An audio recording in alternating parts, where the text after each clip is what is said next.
Mr. President, Excellencies, distinguished delegates, ladies and gentlemen, let me begin with my sincere congratulations to the new President and first and second Vice Presidents of this Assembly. I would like to thank Her Excellency Ms. Nomatemba Tambo from South Africa, the outgoing President of the Assembly, for her leadership and achievements since the last session.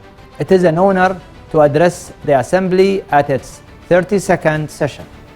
On behalf of the United Arab Emirates, I take this opportunity to express my appreciation and gratitude to Mr. Kita Klem, the Secretary General of IMO, and his dedicated team at the organization for the great work done during the pandemic.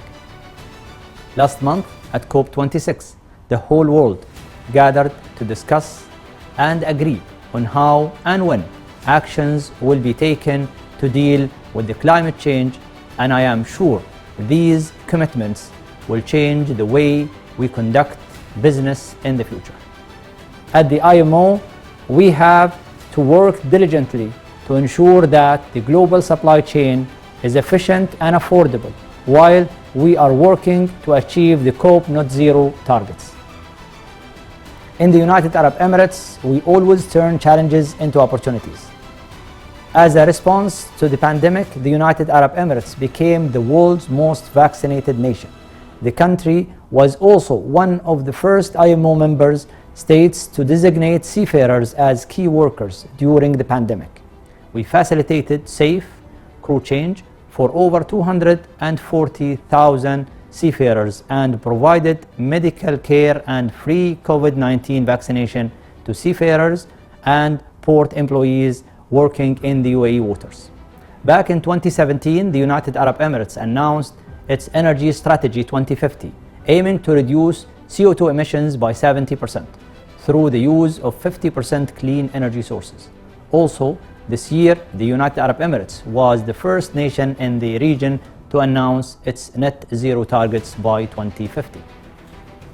With that commitment, we support the organization efforts to reduce carbon and greenhouse gases emission from shipping within the agreed framework of the IMO's strategy. We believe the fourth industrial revolution technologies will help us with our transition strategy. Digitalization, artificial intelligence, and blockchain have already been utilized by some of us today.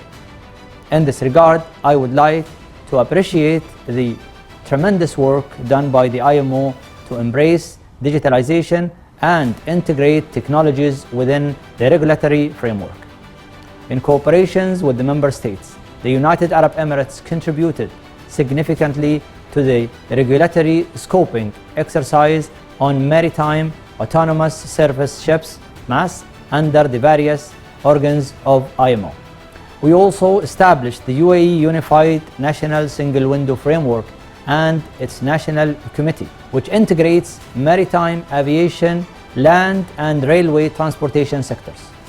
UAE is promoting the use of world-class systems and technologies in supporting the global maritime trade in more than 50 countries across 6 continents. During the past 2 years, the United Arab Emirates contributed significantly in all the IMO's committees to improve legal and technical frameworks in the maritime sector. These include improving the legislations to prevent the fraudulent registrations of ships, the recent amendments of the IMO Convention, continuing our support to the IMO Technical Cooperation Program, and supporting SDG 5 by promoting gender equality in the maritime sector. In conclusion, I would like to assure the organization of the United Arab Emirates' commitment and support to improve the safety, security, and sustainability of the shipping, as we are committed to implementing IMO's instruments and standards. Therefore, we need to collaborate and cooperate to overcome global maritime challenges while staying committed to the purpose of the organization as stated in Article 1 of the IMO Convention. I wish you every success in your deliberations during the Assembly.